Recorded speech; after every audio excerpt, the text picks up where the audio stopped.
Hello and good morning. ये है chapter 8 NCERT का, क्लास 9th एनसीईआरटी का। तो जैसे कि ये फ़ोटो आपको दिख रही होगी, सभी लोगों के कान अलग अलग हैं। सभी लोगों के कान में आप देखेंगे हल्का सा अंतर आएगा। कोई का चिपका हुआ है, कोई का ये शेप है, कोई का ये शेप है। दूसरी चीज़ हम देखेंगे, नाक का साइज़ जो रहता है वो भी अलग अलग रहता है। हर एक आदमी का नाक का साइज़ अलग अलग रहता है। और अगर हम देखें तो निग्रॉइड लोग अलग दिखते हैं थोड़े से। मंगोलाइट जो लोग हैं, मंगोलाइट रेस जो है वो अलग है, अमेरिकन रेस अलग है और एस्ट्रॉयड रेस अलग अलग है। जैसे आप देखेंगे अमेरिकन लोग, चाइनीज़ लोग, ऑस्ट्रेलियन लोग और अफ्रीकन लोग, चारों की रेस अलग अलग है। और हम जहाँ हैं भारत, वहाँ सभी तरीके के लोग मिल जाएंगे आपको। गोरे भी मिल जाएंगे, काले भी मिल जाएंगे, ऊंची कदकाठी के भी मिल जाएंगे हरियाणा पंजाब में, और नॉर्थ ईस्ट के लोग भी मिल जाएंगे छोटी कदकाठी के। क्योंकि भारत की अगर जोग्राफिकल लोकेशन की आप बात करोगे तो भारत, आप वर्ल्ड मैप में देखिएगा, भारत जो है वो सेंटर में है। इधर जो है अमेरिका है, इधर चाइना है, ऊपर रशिया है और यहाँ भारत है कहीं ना कहीं। तो हमारे यहाँ सारी चीज़ें, सारी रेस के लोग मिल जाएंगे अमूमन। यहाँ काले लोग भी हैं, यहाँ गोरे लोग भी हैं, यहाँ ऊंची कदकाठी के लोग भी हैं और जो है छोटी कदकाठी के लोग भी हैं। जैसे आप पहाड़ों में जब जाओगे तो पहाड़ी लोगों की संरचनाएं, जो बनावट है वो अलग अलग होती हैं। पहाड़ी लोग दिखने में गोरे होते हैं और साउथ इंडियन लोग दिखने में अमूमन काले होते हैं, क्योंकि सूरज की रोशनी वहाँ की जोग्राफिकल कंडीशंस के अनुसार वो ढल जाते हैं उस हिसाब से। तो ये सारी चीज़ें जोग्राफी पे डिपेंड करती है। तो आज हम पढ़ने वाले हैं चैप्टर 9 हेरिडिटी। हेरिडिटी का हिंदी में मतलब होता है आनुवांशिकता। हेरिडिटी और इवोल्यूशन, समय अनुसार जो इवोल्यूशन होते हैं तो वैसे वैसे चीज़ें हमारे शरीर में बदलती रहती हैं। We have seen the reproductive process, wait a minute, reproductive process give rise to new individual that are similar but subtly different। अलग अलग रिप्रोडक्टिव सिस्टम्स होते हैं अरे अलग अलग जानवरों के, उनसे अलग अलग यानी प्रजाति के बच्चों का जन्म होता है, पर वे कुछ एक सिमिलरिटीज़ होती हैं, कुछ एक समानताएं होती हैं और कुछ विषमताएं होती हैं। जैसे आप देखेंगे कि बिल्ली के बच्चे और तेंदुए के बच्चे देखने में एक जैसे होते हैं पर होते अलग हैं। We have discussed how many some amount of variation produce even during the asexual reproduction. कुछ एक जो पौधे हैं, कुछ एक जो जानवर हैं वो असेक्सुअल रिप्रोडक्शन करते हैं, उसमें भी बहुत सारे वेरिएशन पाए जाते हैं। And the number of successful variation are maximised by the process of sexual reproduction. जो सेक्सुअल रिप्रोडक्शन होता है उसमें वेरिएशन ज़्यादा होते हैं। If we observe the field of sugar cane we find very little variation among the individual plants. हम अगर गन्ने के पौधे को देखेंगे तो इंडिविजुअल प्लांट्स में बहुत कम अंतर पाएंगे, बहुत कम एक जैसे ही होते हैं सारे, यानी गन्ने का जो गुच्छा होता है वो एक जैसा होता है। But in numbers of animal including human beings which produce sexually quite distinct variation from visual among different individual. पर हम अगर जानवरों की बात करें और इंसान की बात करें तो ये सेक्सुअली रिप्रोड्यूस होते हैं जो डिस्टिंक्ट होते हैं, और वेरिएशन और इनमें देखने को तुरंत देखने को मिल जाता है। In this chapter we have to shall studying the mechanism by which variation are created and inherited. कुछ एक वेरिएशन जो है वो आनुवांशिक होता है और कुछ एक जो वेरिएशन है वो समय अनुसार, काल अनुसार, परिस्थिति अनुसार हो जाता है। कैसे? जोग्राफिकल कंडीशन, अगर जैसे कोई पहाड़ में जाके रहने लग गया तो वो पहाड़ के अनुसार ढल जाएगा।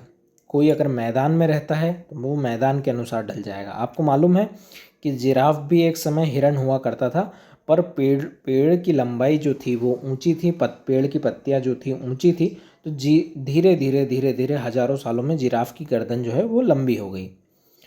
जैसे ये एक डायग्राम दिया है, जैसे एग्जाम्पल के लिए अगर हम मान लें ये हमारे दादाजी हैं, तो दो, अगर जैसे हम, ये हमारे पापा हैं, ये हमारे अंकल हैं, तो आप देखेंगे कि पापा का चेहरा और चाचा का चेहरा दादाजी से मिलता जुलता रहेगा।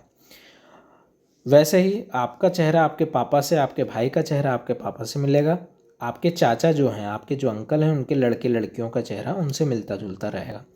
ये होती हैं कुछ एक गुण जो हैं इन दादा से आपका चेहरा मिलता जुलता होगा, पर पापा का ज़्यादा चेहरा मिलेगा, चाचा का ज़्यादा चेहरा मिलेगा, भूआ का ज़्यादा चेहरा मिलेगा, आपकी मम्मी और मौसी का चेहरा मिलता जुलता होगा। ये एक बेसिक एग्जाम्पल है। Inheritance from the previous generation provides a बहुत कॉमन बेसिक बॉडी डिज़ाइन। आप देखेंगे कि आपके जितने भी रिश्तेदार हैं उनका चेहरा लगभग मिलता जुलता है, उनकी हेल्थ, हाइट, उनका बोलने का तरीका, ये सारी चीज़ें आनुवांशिकता से आती हैं। subtle change for the next generation. Now we think about the what happened when the new generation interns and reproduce। अब क्या होगा, जो आने वाली जनरेशन होगी वो कैसी होगी। The second generation will be have differences but they have inherited from the first generation. अब जो है दादा से पोते का जो है बहुत चीज़ें नहीं मिलेगी। क्यों? क्योंकि मम्मी अलग फैमिली से आई हैं और जो हैं दादा के कुछ एक जो जीन है वो आप में मिलेंगे, कुछ एक सिमिलरिटी आपके दादा से मिलेगी, पर आपकी जो मम्मी की फैमिली है वो अदर फैमिली से आए हैं, तो इसलिए आपके नाना मामा के जीन भी हैं और जो नाना मामा का जो कदकाठी है वो भी आपसे मिलती जुलती रहेगी। Would represent the situation of single individual reproduce as happen in asexual reproduction. कुछ एक चीज़ जो सिंगल इंडिविजुअल होता है असेक्सुअल रिप्रोडक्शन में, वो चीज़ें भी समान होती है। If one bacteria divides then the resultant two bacteria divide again. अगर कोई बैक्टीरिया रहता है वो खुद के डीएनए को डिवाइड करता है, तो जो दूसरा बैक्टीरिया का जो बनेगा उससे वो भी उसके जैसा सिमिलर होगा। The 4 individual bacteria generated would be similar. 1 से 2, 2 से 4, 4 से 16, 16 से 64 ऐसे वो बैक्टीरिया बनते हैं, तो पर वो सब एक जैसे ही होते हैं। There would be only very minor differences between them. बहुत छोटा सा, बहुत माइनर सा अंतर होता है। Generated due to some accuracies in DNA copying. बहुत छोटा और नगण्य यानी नेग्लेजिबल उनमें अंतर होता है। However if sexual reproduction is involve even greater diversity will be generated. यानी सेक्सुअल रिप्रोडक्शन में अगर ग्रेटर डाइवर्सिटी होगी, as will be see when we discuss the rule of inheritance. यानी कई बार कई बीमारियां जो होती है सेक्सुअल रिप्रोडक्शन के कारण जो डाइवर्सिटी हो जाती है, उसमें कई बार जो बच्चे जो होते हैं उनमें विविधताएं होती हैं और अलग अलग बीमारियां भी उत्पन्न होती है डाइवर्सिटी के कारण। Do you all this variation in species have equal changes of surviving in the environment in which they find themself. क्या होता है कि जैसे जैसे गर्मियों के दिनों में हमारी तबीयत ख़राब हो जाती है, वैसे ही स्पीसीज़ को सरवाइव करने के लिए, जैसे कोई शेर की स्पीसीज़ है, जैसे अब अफ्रीका से तेंदुए लाए, अफ्रीका से चीते लाए, तो अब वो यहाँ पे सरवाइव नहीं कर पा रहे हैं क्योंकि हज़ारों सालों से वो अफ्रीका रहते थे। यहाँ के जो भारत के चीते थे वो विलुप्त प्राय हो गए थे। अब उनको यहाँ पे बसाने के लिए हज़ारों साल उनके जीन एडिटिंग होंगे और सारी चीज़ें होंगी, उनको हज़ारों साल लगेंगे इन चीज़ों के लिए। Do you all this variation in species have equal chances of surviving in the environment in which they find themself. अगर जैसे आपको अगर अमेरिका जाना हो तो आपको वैसे कपड़े पहनने ही पड़ेंगे, अमेरिका का खान पान अपनाना ही पड़ेगा, क्योंकि वहाँ सर्वाइव करने के लिए आपको वैसी चीज़ों का उपयोग करना पड़ेगा। Obviously not, depending on the nature variation different individual would have different kinds of advantages. हर एक प्राणी में अलग अलग उसके जो गुण होते हैं। एडवांटेजेस का मतलब यहाँ लाभ नहीं है, यहाँ एडवांटेजेस का मतलब है गुण। Bacteria that can be with stand with heat will survive better in heat waves. Bacteria जो होते हैं जो गर्म क्षेत्रों में गर्मी वाली जगह पे अच्छे से सर्वाइव कर लेते हैं। As we have discussed earlier section of variation by the environment factors from the basis of evolutionary process as we discuss in sanctions। अब क्या होता है कि जैसे 10,000 साल पहले मानव जो था वो आदि मानव था, ऐसा मान लेते हैं अपन। 10,000, 20,000, 50,000 साल पहले वो 4 पैर पे चलता था, ऐसा सुना है हमने। फिर बंदरों से आया वो, बंदर हमारे एंसेस्टर हैं। धीरे धीरे धीरे धीरे चेंज होता गया उसका 4 पैर से फिर 2 पैर पे आया वो। फिर शिकार करना सीखा, फिर शिकार करने के बाद खेती करना सीखा, खेती करने के बाद वो रहना सीखा, सोसाइटी में रहना सीखा। ऐसे धीरे धीरे चेंजेस आए। ये वेरिएशन बहुत धीरे धीरे आते हैं। कई बार उसमें अकाल पड़े होंगे, कई बार बाढ़ आई होगी, कई बार खेती उजड़ गई होगी। बहुत स्ट्रगल करते करते करते करते चीज़ें हमारे शरीर में चेंज हुई हैं। जैसे अगर आप देखेंगे जो किसान का शरीर है वो मजबूत, अधिकतर मजबूत होता है क्योंकि वो दिन भर मेहनत करता है। जो मजदूर है उसका शरीर मेहनत कर कर के मजदूर हो गया, वो मजबूत हो गया है। वैसे ही अगर कोई शहर का बंदा है तो उसका शरीर अमूमन मजदूर की तुलना में कमज़ोर होगा, क्योंकि वो हेरिडिटी से और इवोल्यूशन से वो चीज़ें आती हैं। The most obvious outcome of the reproductive process still remain the generation of individual similar design। ये सारी चीज़ें जो हैं हमारे जेनेटिकल डीएनए से आती हैं, जो हमारे पितृ और मातृ सत्तात्मक चीज़ें होती हैं जो हमें माँ बाप से मिली उन चीज़ों के कारण। The rules of heredity determined by the process by which traits and characteristics are real by inherited, वही चीज़ें हैं। Let's us take to closer look of this rule. Inherited traits, जैसे यहाँ देखना कान का शेप जो है एक आदमी का अलग है और दूसरे आदमी का अलग है, क्योंकि इसके माँ बाप का, इसके दादा दादी का, इसके मामा और इनका शेप ऐसा होगा और इसका अलग है, क्योंकि ये 2 अलग अलग फैमिली से आए हैं। What exactly do we mean by similarities and differences? हम क्या समझते हैं समानता और विषमताओं से? We know that a child bears all basic feature of human being। दोनों चीज़ें हैं,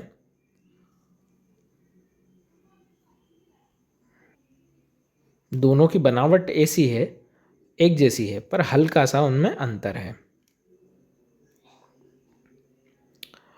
However, it not look exactly like parents। बिल्कुल पेरेंट्स से जैसे समानता नहीं होगी पर मिलता जुलता होगा। And human population show a great deal with variation. क्या होता है कि जैसे पिताजी के समय में पिताजी का अलग काम था, हमारे हाथ में अभी मोबाइल है, हमारे हाथ में इंटरनेट है, तो पिताजी के सोचने समझने का तरीका अलग है, हमारे सोचने समझने का तरीका अलग है। हमारा चेहरे की बनावट और पिताजी के चेहरे की बनावट में भी अंतर आ जाता है। क्यों? क्योंकि वैसा टेम्परेचर, वैसा पहले के लोग मिट्टी के घरों में रहते थे, चद्दरों के घरों में रहते थे, तो उनकी बनावट वैसी ढल गई, उनका शरीर वैसा मजबूत हुआ। अब हम जैसे जैसे सिटीज़ में आए, हम एसी में रहने लगे, फ़ैन में रहने लगे, कूलर में रहने लगे, तो हमारी बॉडी उस अनुसार ढल गई है। Rules for inheritance of traits, Mendel contribution। The rules for inheritance of such traits in human being are related to the fact that both father and mother contribute practically equal amount of genetic material to child। Mendel ने क्या बोला कि माता पिता का दोनों का भाग होता है बच्चे में, सेम डीएनए कंट्रीब्यूट, इक्वल हिस्सा होता है, आधा माँ का आधा पिता का। This mean that each trait can be influenced by the both paternal and maternal DNA।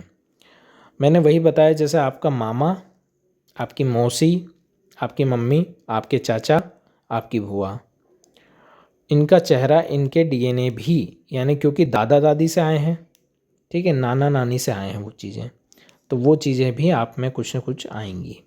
वो डीएनए आपके अंदर शरीर की बनावट, चेहरे की बनावट वैसी होगी। For which traits there will be 2 versions of each child.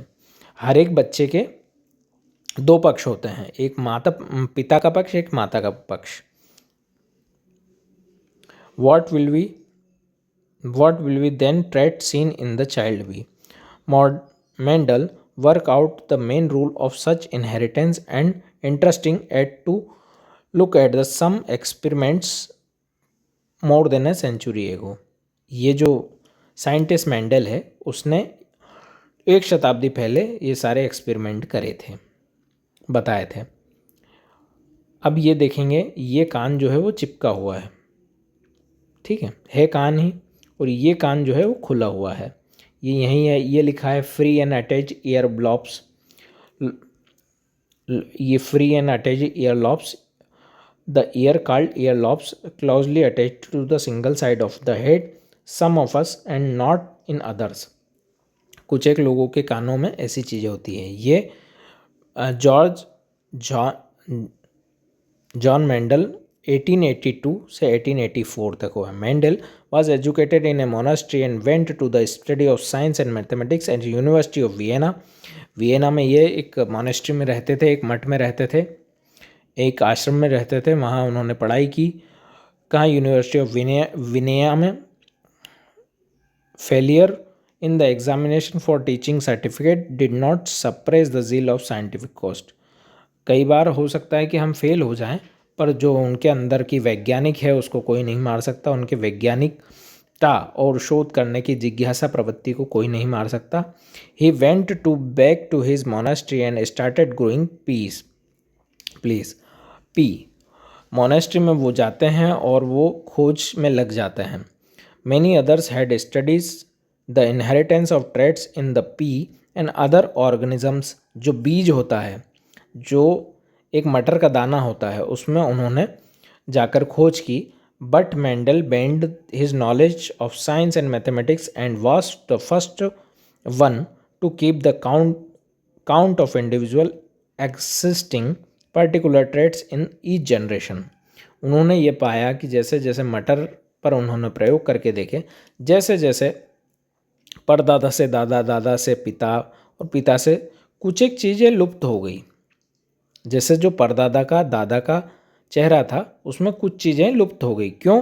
क्योंकि हमारी दादी दूसरी फैमिली से आई, हमारी मम्मी दूसरी फैमिली से आई, तो हमें दादी के फैमिली के जीन भी मिले और हमारी मम्मी के फैमिली के जीन भी मिले। Mendel used A number of contrasting visual characters of garden peas, round, wrinkled seeds, tall, short plants and white। उन्होंने सबसे पहले पौधों पर एक्सपेरिमेंट करा। पौधे में भी यही सी चीज़ होगी। आपने जैसे देखा होगा गुलाब का पौधा जो है लाल भी होता है, यानी गुलाब का जो फूल होता है वो लाल होता है, पीला होता है, हरा गुलाब होता है, वाइट गुलाब होता है, रेड गुलाब होता है। क्यों? क्योंकि समय काल परिस्थिति अनुसार जैसे जैसे कहीं कोई क्षेत्र में अगर जैसे बहुत बारिश हुई तो वहाँ के गुलाब का कलर चेंज हो गया, थोड़ा सा हल्का सा चेंज हुआ, फिर धीरे धीरे धीरे धीरे वो उसके अनुसार जैसे जैसे धूप पड़ी, जैसे जैसे पानी की अभाव हुआ, लाल मिट्टी, काली मिट्टी, या फिर दूसरी जगहों पे पहाड़ों में कहीं अगर गुलाब लगा, या फिर वो रेगिस्तान में कहीं किसी क्षेत्र में अगर हुआ, या फिर मैदानी इलाकों में जो गुलाब लगे, उनमें अलग अलग उनकी लंबाई चौड़ाई और उनका रंग रूप अलग अलग होता गया। White violet flowers and so on. He took pea plant with different characteristics, a tall plant and short plant, produce progeny by crossing them। अब उन्होंने दो प्लांट के क्रॉस करवाए, जैसे एक पीला गुलाब है और एक लाल गुलाब है, दोनों का क्रॉस जब करवाया तो एक तीसरी वेराइटी उनको मिली। And calculated the percentage of tall and short progeny. Scientist Mendel ने यह पाया कि कुछ एक पौधे जो हैं जो छोटे रह गए, कुछ एक पौधे जो हैं बराबर, यानी उनकी लंबाई अच्छी हो गई। तो उन्होंने क्या किया कि जो लंबे पौधे हैं उनको छोटे पौधों के साथ उनका यानी मिक्सचर करवाकर हाइब्रिड चीज़ों को किया। तो वो फिर उन्होंने पाया कि जो रिजल्टेड नए पौधे बने वो बड़े हाइट के ही बने। कुछ एक पौधे जो बड़े बड़े थे उनका क्रॉस करवाया, यानी उनको यानी मतलब उनका असेक्सुअल रिप्रोडक्शन करवाया। तो उन्होंने पाया कि 3 पौधे बड़े और एक पौधा छोटा रह गया। क्यों? क्योंकि इसकी एनर्जी और इसकी एनर्जी अलग अलग थी। और फिर वो चीज़ें, पहले पौधा तो अच्छा हुआ, फिर दूसरा पौधा अच्छा हुआ, तीसरा पौधा अच्छा हुआ और चौथा पौधा थोड़ा सा शॉर्ट हो गया।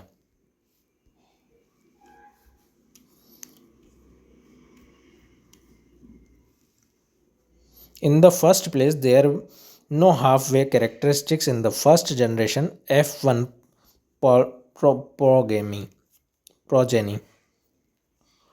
पहले हम देखेंगे F1 वैसा का वैसा ही है, ठीक है। F1 और टी बड़ा टी और स्मॉल टी जैसे जैसे क्रॉस करवाए तो टी वैसा सेम है, टी सेकंड वाला भी सेम है, थर्ड वाला भी सेम है, और फोर्थ वाले में आने के बाद ये क्योंकि इसका जो न्यूट्रिशन है इसको कम मिला, इन दोनों का जो क्रॉस हुआ उसका न्यूट्रिशन कम मिला, तो ये पौधा छोटा रह गया। No medium height plants. All plants were tall. This meant there only one parental traits will be seen, not in mixture of two. So the next question was, were there plants in F1 generation exactly same as the tall plants of the parent generation? हैं सभी एक ही plant के, यानी cross breed एक ही plant की है, पर वो उनका शेप अलग अलग क्यों हुआ? क्योंकि अलग अलग वो वेरिएशन में रहे। हो सकता है ये जब पौधा उगा हो, जब इसको पानी कम मिला हो, खाद कम मिली हो, या फिर धूप ज़्यादा हो गई हो, ये सारे फैक्टर भी इसमें काम करते हैं। Mendelian experiment test this by getting both parental plants and F1 tall plants and reproduce by self pollination। कई बार क्या होता है, पॉलिनेशन क्या होती है, एक होती है कि एक मधुमक्खी जो आती है, तितली जो आती है, जो छोटे छोटे कीड़े आते हैं इसके फूल पे और इसके फूल पे, पहले इसके फूल पे बैठते हैं फिर इसके फूल पे जाकर बैठ जाते हैं, तो उनके पाँवों में उनके जो छोटे छोटे पैर रहते हैं उनमें कुछ एक कण हो जाते हैं, कुछ एक कण चिपक जाते हैं, ठीक है, वो आगे पढ़ेंगे हम। तो इसका और इसका संबंध जो है, एक मधुमक्खी उनके पैरों से इसको न्यूट्रिशन मिल जाता है, इन दोनों को न्यूट्रिशन मिल जाता है, तो तीसरे का जन्म हो जाता है। किसके कारण? एक मधुमक्खी के कारण। तो एक बहुत अच्छी लाइन है, if plants are stable the be are mediator the progamy of parental plants of course all tall, however in the second generation or F2 progeny of F1 tall plants is not at tall। अब आप देखेंगे एक छोटा रह गया, तीन बड़े हो गए, और अगर जैसे एक बड़ा है एक छोटा है तो अलग अलग केस में अलग अलग चीज़ें होती हैं। इंस्टेड आप जैसे देखेंगे, आप आपकी बहन का लंबाई, आपके भाई की लंबाई, कुछ हर एक परिवार में एक आदमी छोटा एक आदमी बड़ा ऐसा होता है। 1/4 of them are short. This indicate that both the tall and short traits were inherited in the F1 plants, but only the tallness traits was expressed।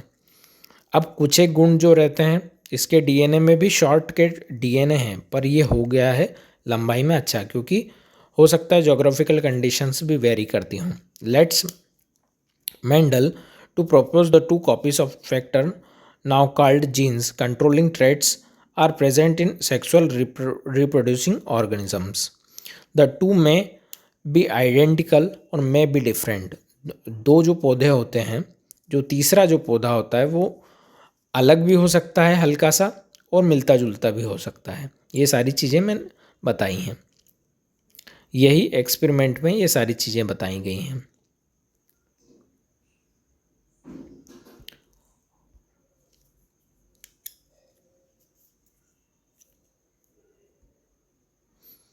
जैसे कोई भी, ये जैसे मान लो ये मेल का जीन है, जो मेल प्लांट या मेल का जीन है जो राउंड और ग्रीन है, ये येलो है।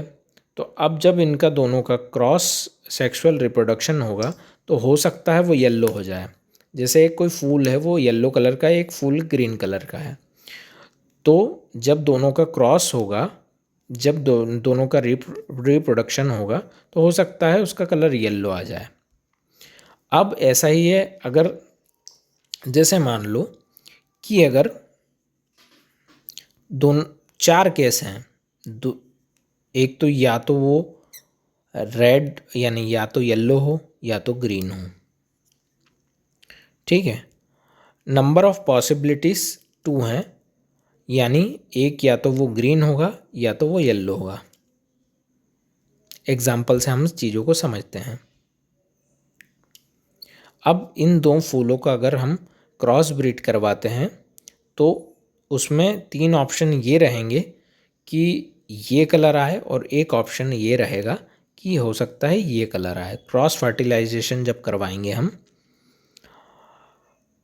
सेल्फ फर्टिलाइजेशन में तो यही होगा, सेल्फ फर्टिलाइजेशन में पिंक कलर ही आएगा, पर अगर हम क्रॉस करवाते हैं तो या तो पिंक आ जाए या तो वाइट आ जाए। ये सारी चीज़ें इसमें एग्जाम्पल के तौर पर लिखी हुई हैं। ऐसा ही इंसानों में होता है। अगर ये मेल ऑर्गन है XY क्रोमोसोम और XX क्रोमोसोम, तो जब इनका मिलन होगा, जब इनका सेक्सुअल रिप्रोडक्शन होगा तो गैमेट्स होते हैं और महिला के पास ओवम होता है, ये जाइगोट होता है। हम आगे इसको अच्छे से पढ़ेंगे। तो इसमें XX है और इसमें XY है। तो जो इन्फेंट पैदा होगा या तो वो लड़का होगा या तो वो लड़की होगी। ये सारी चीज़ें इस पर डिपेंड करती है, इन क्रोमोसोम्स पर डिपेंड करती हैं।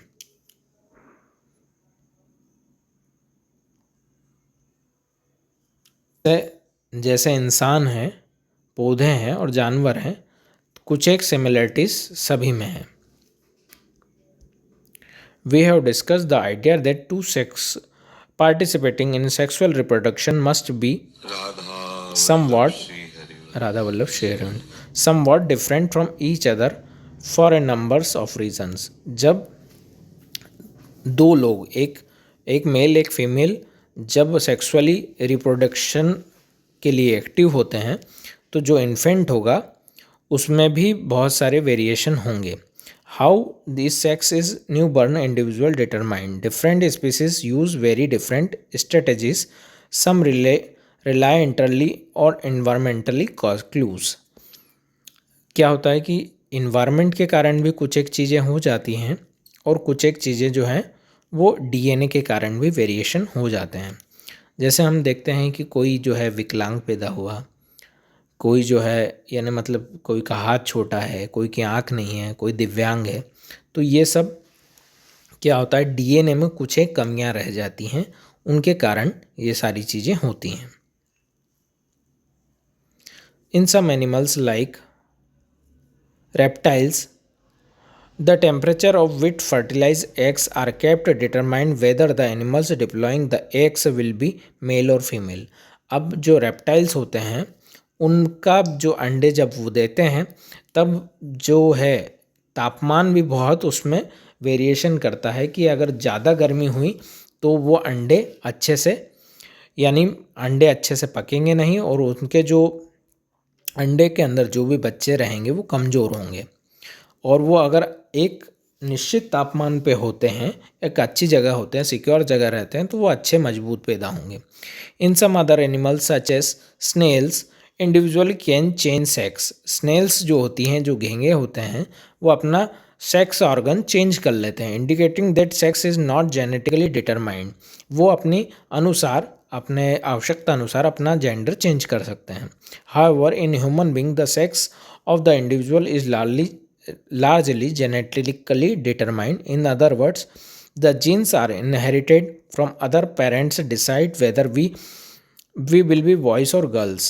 हमारे जीन्स के ऊपर डिसाइड होता है कि हम लड़का पैदा होगा या लड़की पैदा होगी। But so far we have assumed that similar genes sets are inherited from both parents। Similar genes अगर सेट होते हैं दोनों पेरेंट के द्वारा तो ही पता चलता है कि लड़का होगा कि लड़की होगी। In the case how can genetically inherent determined sex. हम कैसे पता लगाएं कि यानी बच्चा लड़का होगा या लड़की होगी। In the explanation lies in the fact of all human chromosomes are not paired.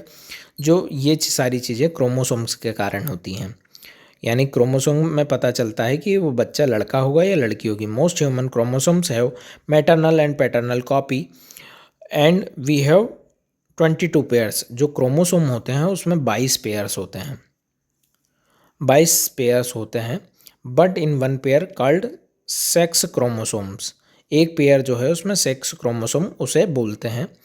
Odd is not being perfect pair, women have perfect pairs of sex chromosome both called XX। जो महिला होती है, जो लड़कियां होती हैं, उनके दोनों क्रोमोसोम्स का नाम XX है। But man have mismatch the pair which one is normal sides X while other short one called Y। जो मेल होता है उसके क्रोमोसोम्स को हम XY बोलते हैं। So woman are XX while men are XY। अब ये जो XX और XY हैं, ये मिलकर जब एक पेयर बनाते हैं और उससे निर्धारण होता है कि लड़का पैदा होगा या लड़की। Now can we work out what the inheritance pattern of XY will be. Half of the children will be boys, half of the girls.